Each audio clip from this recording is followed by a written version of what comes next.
Selamat sore yang mulia Majelis Hakim Mahkamah Konstitusi yang kami muliakan. Yang kami hormati para pemohon 1, pemohon 2, dan juga adalah termohon dari KPU dan juga pihak terkait dari Bawaslu. Dan yang kami hormati juga teman-teman sejawat kami, para advokat yang ada di ruangan ini. Yang mulia, izinkan saya sekaligus untuk persingkat, saya menyampaikan terlebih dahulu semacam pengantar saya sebelum saya membacakan jawaban atau tanggapan kami yang ada di sini sebagai berikut. Yang mulia Mahkamah Konstitusi dan hadirin sekalian yang saya muliakan, kita sudah mendengar permohonan paslon nomor 1 dan nomor 3 dalam persidangan ini. Apa yang disampaikan dalam permohonan tersebut, kita tahu penuh narasi-narasi dan asumsi-asumsi yang sedemikian rupa, yang terkesan untuk menggiring opini seakan-akan kekalahan dari para pemohon adalah karena adanya kecurangan pemilu.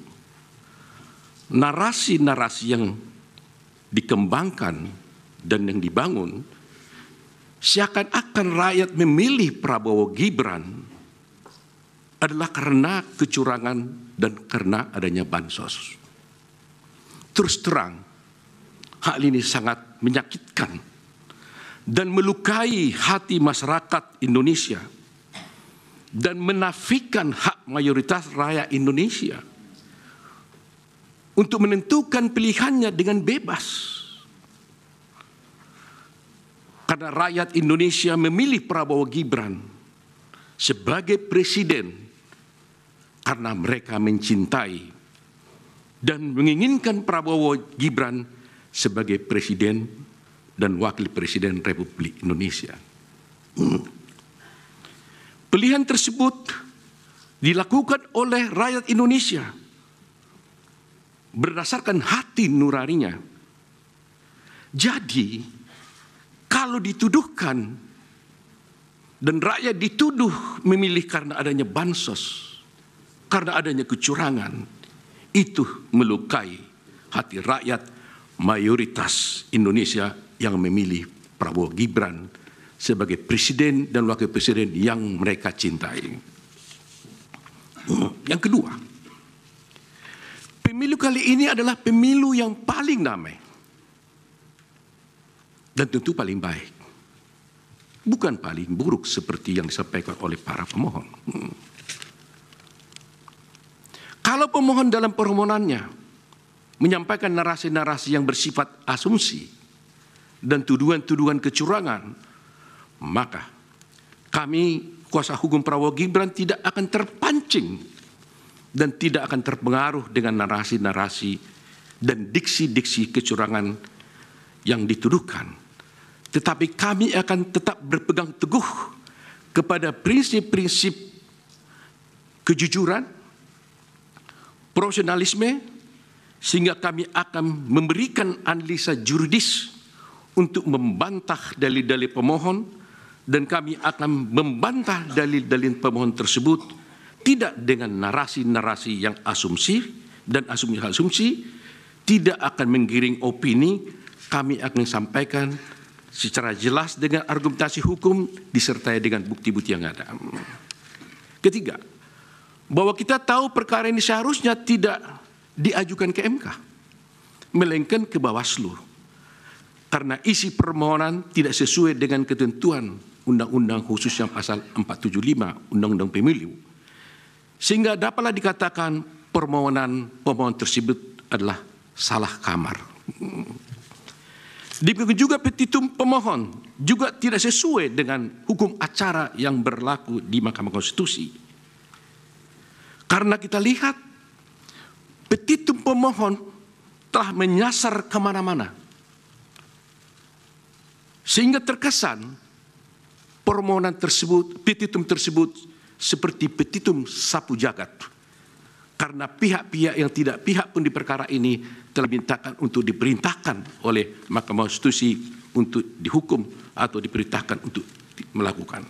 Terakhir, kalau pemohon menuduh ada kecurangan atau pelanggaran pemilu, dan hal itu kami nyatakan tegas dalam persidangan ini, bahwa kami sebagai kuasa hukum Prabowo Gibran dan Prabowo Gibran menyatakan dengan tegas dan membantah hal itu tidak benar. Tetapi justru para pemohonlah, pihak pemohonlah yang melakukan kecurangan tersebut, dan kami akan buktikan di dalam persidangan ini nantinya. Demikian terkait yang mulia. Untuk selanjutnya kami tidak mengulangi lagi dari awal pembacaan kami. Saya hanya mengatakan bahwa kami bertindak atas nama Prabowo Subianto dalam perkara ini, yaitu dalam di mana telah kami sampaikan keterangan pihak terkait dalam perkara nomor 1 PHPU Pres 22 Romawi /24, dan kami lanjut langsung ke halaman 6. Yang mulia,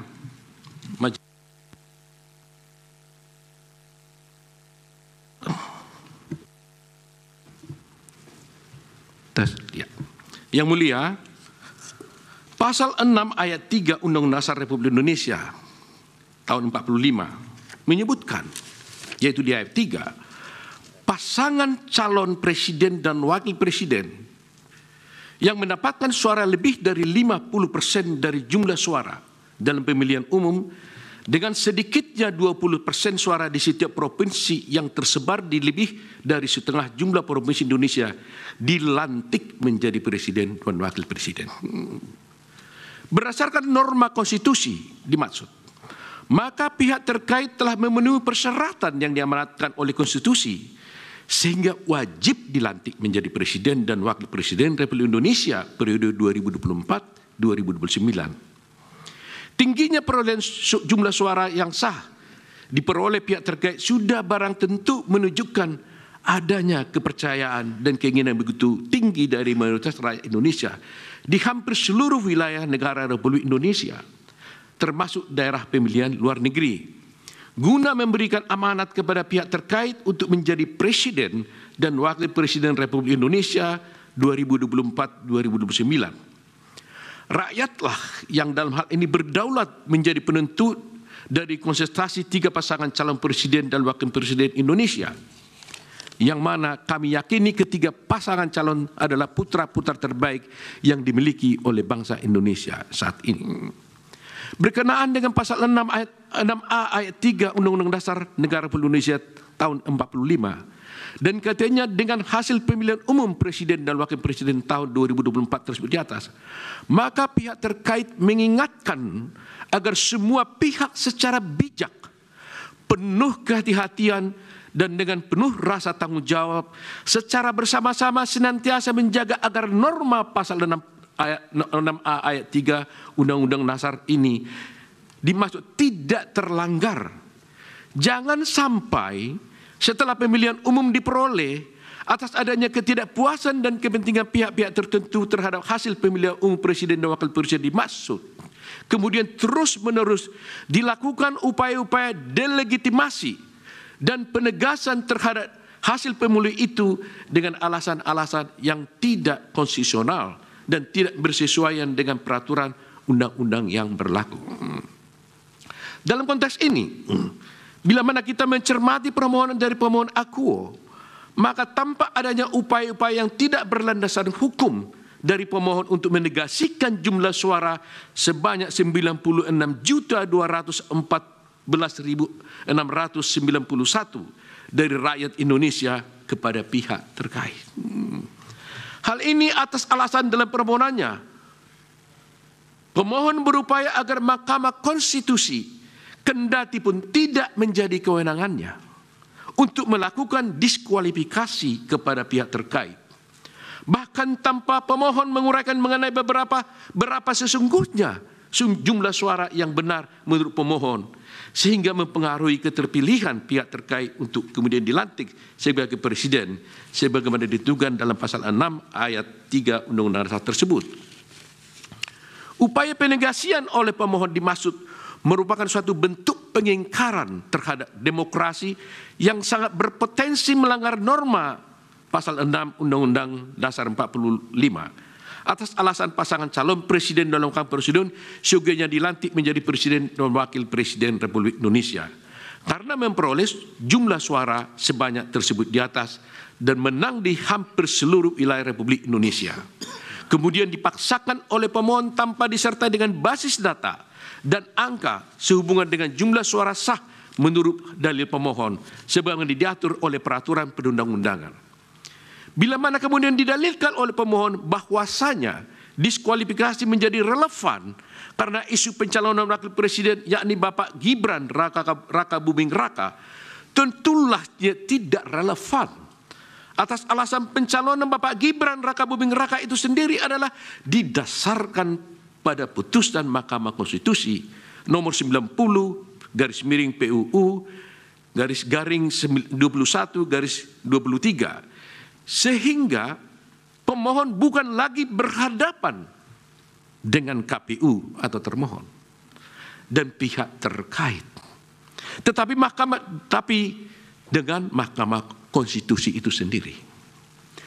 Lebih-lebih pada kenyataannya, pemohon dan pasangan calon presiden dan wakil presiden juga ikut dalam kontestasi pemilihan presiden dan wakil presiden bersama-sama dengan Bapak Gibran selaku calon wakil presiden nomor 3. Namun setelah ditetapkan kalah oleh KPU dengan 1 putaran, malah pemohon meminta kepada Mahkamah Konstitusi untuk mendiskualifikasi pihak terkait, ya atau setidak-tidaknya Bapak Gibran Raka Buming Raka.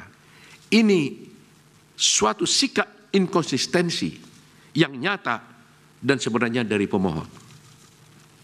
Sebagaimana kita memahami, perkara yang sedang diperiksa dan diadili oleh Mahkamah Konstitusi sekarang ini adalah perkara perselisihan pemilihan umum yang menjadi kewenangannya sebagaimana diatur oleh pasal 24C Undang-Undang Dasar Republik Indonesia tahun 45 yang kemudian dirinci oleh pasal 10 ayat 1 huruf D Undang-Undang nomor 24 tahun 23 tentang Mahkamah Konstitusi sebagaimana telah diubah beberapa kali dan terakhir dengan Undang-Undang nomor 7 tahun 2002 yaitu kami sebutkan Undang-Undang Mahkamah Konstitusi. Dan kemudian telah diejawantahkan pula pada berbagai peraturan perundangan lainnya yang berlaku. Bila mana kemudian kewenangan Mahkamah Konstitusi tersebut dikaitkan dengan konteks rezim pemilihan umum di Republik Indonesia, politik hukum dari pembentuk undang-undang, presiden dan DPR, sebagaimana dicontohkan dengan Undang-Undang nomor 7 tahun 2017 tentang pemilihan umum, telah mengatur secara tegas dan jelas akan berbagai cara penyelesaian serta forum yang dipilih dan wajib ditempuh dalam hal terjadinya perselisihan sehubungan dengan pemilihan umum, baik dalam tahapan persiapan, penyelenggaraan, dan setelah dilakukannya pemilihan umum. Perlu kami ingatkan kembali bahwasanya untuk Undang-Undang Pemilu telah mengatur dengan tegas dan rinci berkenaan dengan eksistensi dan kewenangan badan-badan lembaga untuk menyelesaikan perselisihan yang berkaitan dengan pemilihan umum.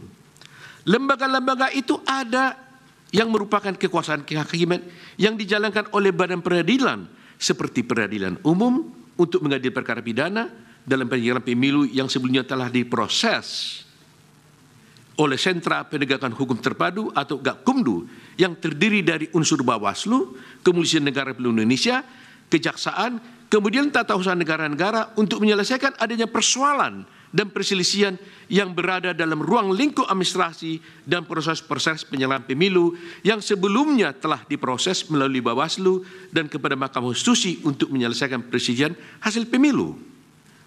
Selain daripada itu, Undang-Undang Pemilu juga telah secara tegas dan jelas memuat pengaturan mengenai lembaga-lembaga yang bersifat kuasi peradilan seperti Bawaslu dan kemudian dengan Dewan Kehormatan DKPP guna menangani pelanggaran kode etik oleh penyelenggara pemilu.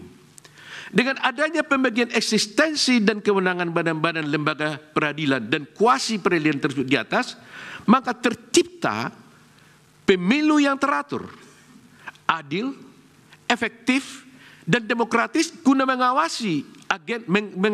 agenda ketatanegaraan dalam rangka pengisian jabatan-jabatan pada kekuasaan eksekutif dan legislatif yang tidak lama lagi akan berakhir masa jabatan dan tugasnya masing-masing. Sekarang yang menjadi pertanyaan adalah, apakah tepat bila mana pemohon membawa seluruh persoalan sehubungan dengan perselian pemilu, baik yang berupa administrasi pemilu, pidana pemilu, pelanggaran kode etik penyelenggara pemilu, seluruhnya kepada Mahkamah Konstitusi yang kita tahu terbatas kewenangannya untuk mengadili perselisihan yang terkait dengan jumlah suara hasil pemilu. Lebih-lagi, jangka waktu yang ditentukan oleh undang-undang untuk memutus suatu perkara perselisihan pemilu adalah hanya 16 hari.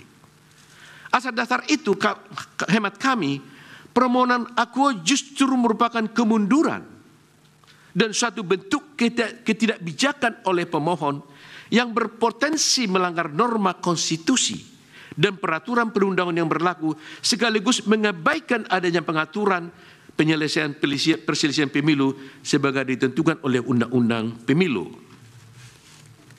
Kalau semuanya perkara diajukan kepada pemilu, pertanyaan berikutnya adalah, apakah pemohon yang merasa telah terjadi berbagai kecurangan dan pelanggaran telah membawa permasalahan yang dihadapi pemohon sehubungan dengan kecurangan dan pelanggaran dalam proses pemilu kepada badan-badan peradilan sesuai kewenangannya terus di atas? Bila mana sudah, barang tentu badan-badan atau lembaga-lembaga itu telah atau sedang berproses atau bahkan telah memutuskan sesuatu kepada pihak yang terlibat dalam sengketa dimaksud, termasuk juga kepada pemohon. Bila mana ternyata pemohon justru tidak membawa permasalahan dimaksud kepada badan-badan peradilan, maka artinya pemohon sendiri telah mengabaikan hak-hak hukumnya dalam masing-masing persoalan dimaksud. Atas hal tersebut adalah tidak tepat bila mana kemudian pemohon membawa seluruh persoalan yang berkaitan dengan kecurangan, pelanggaran dalam proses pemilu yang menjadi kewenangan dari badan-badan lain kepada Mahkamah Konstitusi ini, yang kewenangannya terbatas pada hasil pemilu yang memengaruhi keterpilihan presiden dan wakil presiden guna diperiksa dan diadili Mahkamah Konstitusi hanya dalam waktu 14 hari. Padahal jauh sebelum hari ini, peraturan perundang-undangan telah memberikan kesempatan kepada pemohon untuk memprosesnya melalui badan-badan, lembaga-lembaga dimaksud di atas. Terkhusus bagi Mahkamah Konstitusi, undang-undang menentukan jangka waktu 14 hari kerja karena memang yang diadili itu terbatas pada jumlah suara hasil pemilihan umum yang ditetapkan oleh termohon, yaitu KPU, dan jumlah suara yang dianggap benar oleh pemohon. Adanya keketatan sehubungan jangka waktu ini tidak lain dan tidak bukan untuk memastikan agar agenda ketatanegaraan berupa pengisian jabatan-jabatan